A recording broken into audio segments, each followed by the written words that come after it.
Godfather तो मैं भगवान को ही मानती हूँ। कैसे स्टार्ट करूँ, क्या करूँ, वो एक बहुत बड़ी चीज होती है यहाँ पे आने के बाद, माया नगरी। बट एक ऑफिस में गई थी, फोटोज वोटोज लगे, सबकी कटरीना वटरीना ये वो सब बड़ी बड़ी बातें, और मुझे इनका मूव आगे का सही नहीं लगा कि क्या मुझे ऐसा लगा कि शिट मैं शायद बची हूँ, क्योंकि आप कैसे मिरर में देख रहे हो, आप मोबाइल पे देख रहे हो। आप सभी का स्वागत है स्क्रीन रिपोर्टर्स में। मैं हूं तृप्ति और आज हमारे साथ है हमारी अनुपमा फेम मतलब मीता कोठारी, जिनको आप सब जानते हो, लेकिन भाई इनका नाम है शिवानी चक्रवर्ती। आज इनसे जानेंगे कि सेट पे ये सास बन के कितना परी को परेशान कर रखी, इनसे सब कुछ पता करेंगे। वैसे तो आपका स्वागत है स्क्रीन रिपोर्टर्स में। बहुत बहुत खतरनाक वाला आज स्वागत था। नमस्कार, जय श्री कृष्णा। गॉडफादर है कोई इंडस्ट्री में आपके, जब आपने काम करना स्टार्ट मैं गॉडफादर तो मैं भगवान को ही मानूंगी, क्योंकि आपको पता है हम जब आए थे, मैं और मेरी सिस्टर आए थे, तो हम लोगों ने सोचा था कि पता नहीं अभी यहाँ पे मैं आई हूँ। मैं अपना एक डांस का बैकग्राउंड लेके आई थी और मॉडलिंग का। I used to do lots of ramp shows वगैरह। मैं मिस नासिक रह चुकी हूँ, तो वो एक थॉट था कि सिर्फ वो लेके अगर मैं बॉम्बे आ गई तो क्या मतलब मैं कैसे स्टार्ट करूं, क्या करूं, वो एक बहुत बड़ी चीज होती है यहाँ पे आने के बाद, माया नगरी। तो वो है कि आपको एक दिशा दिखा, जिसका बोलते ना, हम लोग वही सोचते थे कौन किसको बोले भाई प्रोडक्ट। और वो टाइम था मेरा, तो जब आपको वो पोर्टफोलियो बना के फोटोज प्रॉपर आपको ऑफिस में देना पड़ेंगे या फिर ईमेल करना पड़ेगा, वो दौड़। तो ऐसा लगता था कि यार कहाँ से शुरुआत करें, क्या करें। बट वही है, अगर आपके अंदर वो पेशेंस और वो करने की नहीं, मुझे करना ही है, तो आपका गॉडफादर एक्चुअली गॉड ही बनेगा। किसी इंसान को फिर बनने की जरूरत नहीं है। फिर उन्होंने वही हाथ पकड़ के आपको लेके जाएगा। और हाँ, फिर धीरे धीरे ऐसा भी होता गया कि कोई इंसान के रूप में भी आके भाई सिलेक्ट करना, कास्टिंग वालों को लगना कि हाँ इसको हम कास्ट कर सकते हैं। वो हर इंसान, फैमिली से लेके, फ्रेंड से लेके, कास्टिंग वालों से लेके, प्रोडक्शन हाउस से लेके, सारे लोग मेरे उस जर्नी के लिए गॉडफादर ही हुए, जिन्होंने मुझे चांस दिया और उनको लगा कि I can do that justice to their work. जैसे आपने बताया कि सब कुछ आपने खुद से किया, स्ट्रगल किया, क्योंकि तब आइडिया भी नहीं था मुझे कहाँ अप्रोच करना है। तो अभी जैसे कभी कोई आपने कास्टिंग काउच फेस किया हो या फिर कभी किसी फ्रेंड से किसी से सुना हो? कास्टिंग काउच मेरा मतलब बहुत एक छोटा सा एक्सपीरियंस है, लेकिन वो बोलना चाहिए कि विजडम, बहुत बोलते हैं ना कि आपको विजडम के साथ, जैसे आप घर से निकले हो, आप अपने होम टाउन से निकले हो, छोटे शहर से निकले हो, तभी आपके अंदर आपके बैकपैक के साथ ना विजडम लेके चलो, बुद्धि लेके चलो, क्योंकि आप घर से बाहर निकल रहे हो, यहाँ पे घर वाला कोई नहीं होगा। और हर टाइम आपका कोई भी साथी भी बाहर आपके साथ ऑडिशन में या ऑफिस में नहीं जा रहा होगा। कई बार जाते हैं पर कई बार नहीं भी जा पाते। तो आपको ना छोटी छोटी बातें मतलब नोटिस करना, कहाँ कौन कैसे बात कर रहा है, क्या कर रहा है, बॉडी लैंग्वेज, उससे ही आपको समझना पड़ेगा कि भाई ये बंदा का आगे का मूव क्या होगा। तो ऐसे ही एक बार हुआ था, मैं साथ में एक ऑफिस में गई, अब तो मुझे नाम भी याद नहीं है, बट एक ऑफिस में गई थी, फोटोज वोटोज लगे, सबकी कटरीना वटरीना ये वो सब बड़ी बड़ी बातें, ये वो लगा। और मैंने कास्टिंग वाले को बोला आप भी साथ चलिए, मीटिंग है तो वीडियो एल्बम के लिए।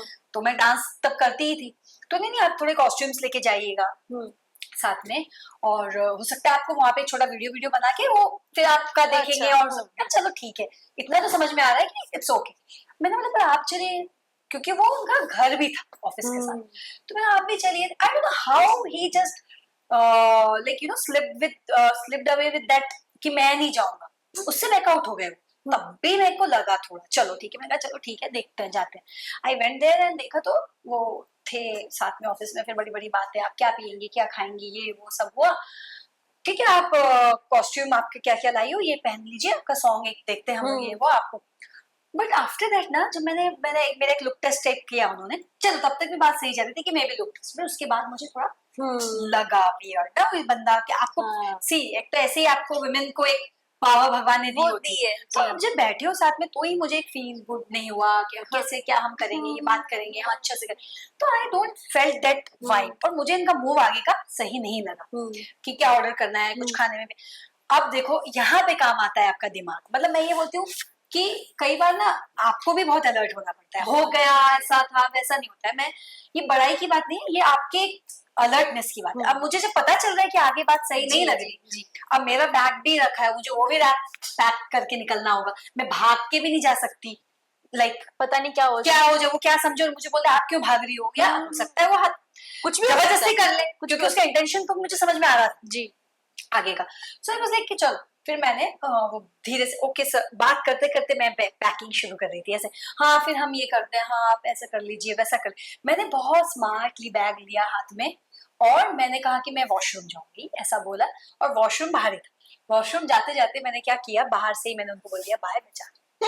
तो मैं निकल तुरंत। हाँ बस मुझे कुछ नहीं, मैं आई सी यू सर देखते हैं करके निकल। उनको भी तो समझ में आया होगा कि क्या लड़की कैसे पाला पड़ा, कि वो समझ कि समझ गई एंड लिटरली शी रैन, मतलब मैं एक्चुअली गई। और नीचे जाके मुझे पता है, आप बिलीव नहीं करोगे, आई क्राइड। मतलब मुझे ऐसा लगा कि शिट, मैं शायद बची हूँ, कुछ अच्छा कर्मा या कुछ तो कुछ, हाँ ऊपर वाले ने मुझे बचाया, क्योंकि इंटेंशंस अच्छे नहीं लग रहे थे मुझे बंदे के। अगर वो बात ये नहीं कि वो कुछ एक्सट्रीम कर जाते हैं, कुछ कर जाते, पर क्यों unnecessarily why to hurt yourself, की क्यों क्यों करने देना किसी से कुछ फालतू बातें। तो बस मैंने अपना बैग पैक किया, मैं अपना मस्त निकल गई। और फिर घर नीचे आके थोड़ा खुद को काम डाउन किया कि बहुत अच्छे टाइम पे तुम निकली हो, अब चुपचाप घर जाओ, खाना खाओ और सो जाओ, कोई टेंशन नहीं लो, लाइफ में जो होना होगा वो अच्छा ही होगा, क्योंकि यहाँ से भी आपने अपने आप को अच्छे से निकाला है। तो उस दिन से पता है मुझे ये भी समझ में आया, तब तो मैं छोटी भी थी, तो मैंने ये सोचा कि कहीं ना कहीं आपके पता जो आपके बड़े बुजुर्ग ने आपको सिखाया है, बैक ऑफ द माइंड हमेशा ना सबकॉन्शियसली चलता है, तो वो आपको हेल्प करता है। तो मैं हर एक यंगस्टर से और जितने भी अभी के जो बच्चे ट्राई कर रहे हैं इंडस्ट्री में, उनको हमेशा ये बोलूंगी कि जो आपका सबकॉन्शियस माइंड बोल रहा है ना, गो विद दैट। कौन क्या बोल रहा है और ये हो जाएगा, अच्छा मिल जाएगा, उससे नहीं, आपका दिल क्या कह रहा है उस पे चल। जी, जैसे आपने कहा कि आप यंगस्टर्स को बताते हो ऐसा करो, तो अभी ने एक तरीका निकल गया है इन चीजों बचने का भी, वो है हमारा सोशल मीडिया। अब तो सब हो गया वही, तब तभी वो सब था थोड़ी। तब तो फिर लोग क्या, लोग तो लाइव रिकॉर्डिंग ऑन करिए, मैं इधर हूँ, मुझे अच्छा नहीं लग रहा है, वो सब भी शुरू हो जाता हो गया। बट तभी अब तो ये भी है, अब तो एक बहुत अच्छा प्लेटफॉर्म है। इनफैक्ट लोग आजकल वो पोल करते हैं, वोट करते हैं, लोग सारे हेल्प करते हैं। तो मुझे ऐसा लगता है कि ये सब चीजें तो मतलब मेरे को लगता है काफी पहले आ जानी चाहिए थी, क्योंकि ये सब चीजें तो बहुत पहले से हो रही है। तो मैं सी बात वही है, लोगों को इंडस्ट्री ही खराब लगती है ऐसा नहीं है। कास्टिंग काउच सिर्फ यहाँ नहीं है, बाहर भी है, हर फील्ड में है। वो कुछ लोग दिख के आ जाते हैं, कुछ लोग नहीं दिखते, कुछ लोगों ने फाइट की, बस कुछ लोगों को घर में भी प्रॉब्लम हो जाती है, तो वो तो कास्टिंग काउच नहीं है या काम तो नहीं दे रहे हैं आपको, बस वो एक बदनाम हो गई इंडस्ट्री की, बस कि ये ऐसा है, शो बिजनेस है इसलिए ऐसा होता है। लेकिन ऐसा कुछ नहीं है, हर जगह कोई ना कोई कास्टिंग काउच किसी रूप में बैठा ही हुआ है। अगेन मैं वही बोलूंगी, आपका विजडम ये हमेशा साथ लेके चलो, तो आई थिंक आप फिर एटलीस्ट आप कुछ बुरा होने से बच तो जाओगे जी। बहुत कुछ नहीं हो जाएगा, लेकिन थोड़ा बहुत आप अपने आप को सेव करो जी। तो सोशल मीडिया से एक और फायदा है, लोग अपने आप को खुद ही प्रेजेंट कर ले रहे हैं, बिना किसी एजेंसी के कुछ नहीं, मैं काफी हूँ, 30 सेकंड में खुद को प्रूव कर लेते और जो भी कंटेंट खुद का कंटेंट है, किसी के बोलने पे नहीं करना मुझे। जो एक्टर पसंद है, जो सॉन्ग पसंद है, खुद का ही व्लॉग, कुछ भी व्लॉग्स हो गए आजकल तो, और उन्हीं के जरिए भी कुछ कास्टिंग वालों को और मदद मिल रही है, क्योंकि उन्हें ढूंढना नहीं पड़ रहा है। वो भी सोशल मीडिया से मैसेज करते हैं, आज ऑडिशन के लिए हो जाता है, तो काफी हद तक उन्हें हेल्प हो रही है, दोनों जगह से हेल्प हो रही है। पर कहीं ना कहीं जब जैसे रियलिटी शोज आते हैं, तो वहाँ दोनों प्लेटफॉर्म पे लोग मिलते हैं, एक सोशल मीडिया वाले और एक टीवी की, जिन्होंने बहुत स्ट्रगल किया हुआ है। तो वहाँ जब वो एक साथ होते हैं, तो वो प्लेटफॉर्म है वैसा रियलिटी शो, तो वहाँ आप पर्सन हो, वहाँ आप कोई एक्टर एक्ट्रेस नहीं हो, तो वहाँ आप फाइट करते हो ना, तो आप खुद से उनसे लड़ रहे हो, ना कि आप उनके किसी बैकग्राउंड से। तो वहाँ पे उन्हें कंप्लेंट्स होती हैं, 30 सेकंड के रील वाले आते हैं, तो वो सब चीजें हैं, तो उनको कंप्लेन है कि ये अपॉर्चुनिटी इतनी जल्दी क्यों मिली और हमारे पास आ गई। एक्चुअली मैं एक बात बताऊं, मैंने अभी भी किसी को बोला कि मैं उनका जो काम है उसको भी बहुत हैट्स ऑफ करती हूँ और रिस्पेक्ट करती हूँ, और हमारे काम को भी प्लीज करो, क्योंकि हम ये जो दौर है वो हमने शुरू किया है, एक्टर्स ने शुरू किया है कि फेस दिखना है, एक्टिंग करना है, नहीं क्या ये सीरियल से नहीं क्या ये सब आया हुआ है जी। ये जो एक्सप्रेशंस आप देख रहे हो, ये सब आया तो एक एक्टिंग, उसका बेस एक्टिंग ही है, डांसिंग ही, वो आपने उसको अपने लहजे में कन्वर्ट किया है, और उसका नाम हो गया है इन्फ्लुएंसर्स या व्लॉगर्स और व्हाटएवर। ट्रैवल, तो ट्रैवल में भी जो आजकल ट्रैवलिंग व्लॉग्स भी चल रहे हैं, फिर तो वो फिर आप ये नहीं बोल सकते हो।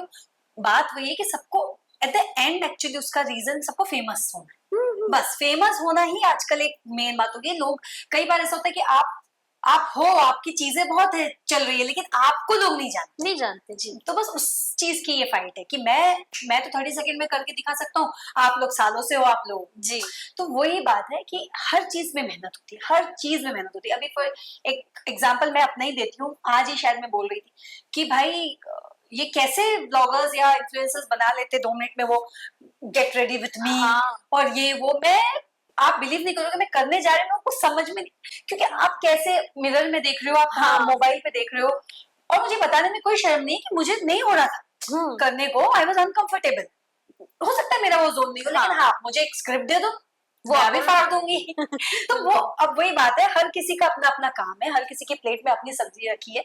वेजिटेरियन वेज वेज खाता है, नॉन वेजिटेरियन नॉन वेज खाता है, रिस्पेक्ट बोथ ऑफ देम। आप अपना प्लेट एंजॉय करो, आप अपना प्लेट एंजॉय बिल्कुल, करो। आई थिंक दोनों को ही पोषण मिलने वाला है। जी जी दैट्स इट। अगर ये थॉट से करेंगे ना तो बुरा नहीं लगेगा। पर हाँ, जैसे कभी हमें क्यों आजकल वो थोड़ा सा खटकता है, क्योंकि आप उस बेस पे जज करने लगते हो कि अरे इतने लोग आपको जानते, इतने फॉलोअर्स है, तो ही आप काम, वहां बात खटकती है। आप उस चीज को अलग रखो, आप काम देख लो और फिर आप चूज करो। क्योंकि रादर देन टू, कई बार क्या होता है कि वो एक्टर में हो सकता है बहुत टैलेंट हो हाँ और उसके फॉलोअर्स कम है, हाँ तो वो पीछे है, और हो सकता है फॉलोअर्स वाला कर रहा है, लेकिन हो सकता है उसको थोड़ा ज्यादा पुश लग रहा है करवाने में, और उस बंदे को जिसको आपने रिजेक्ट कर दिया बिकॉज ऑफ फॉलोवर्स। तो हो सकता है वो ज्यादा बेटर था।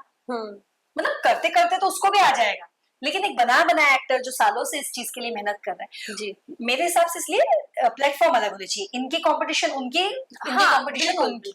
That's it। जैसे बिग बॉस का ओटीटी भी था और हाँ, टीवी था, टीवी भी था। तो ऐसा ओटीटी लाइक था कि सर इन्फ्लुएंसर सर आप उसमें करो, आप अपने साथ लड़ो, आप हम हमारे साथ लड़ते, और अगर साथ में भी लड़ा रहे हो तो उसमें आप अपने वही अपनी प्लेट को ज्यादा ध्यान दो, अपने प्लेट पे ज्यादा ध्यान दो और अपने प्लेट के हिसाब से ही चीजें करो। तो I think you will be like winner in every place. फिर आपको वो एक होता है ना, एक अंदर जेलसी वाली, या फिर जो बोलते शिट यार मुझे ये मौका नहीं मिला, वो कभी नहीं लगा। नमस्कार, मैं हूँ शिवानी चक्रवर्ती और आप देख रहे हैं स्क्रीन रिपोर्ट।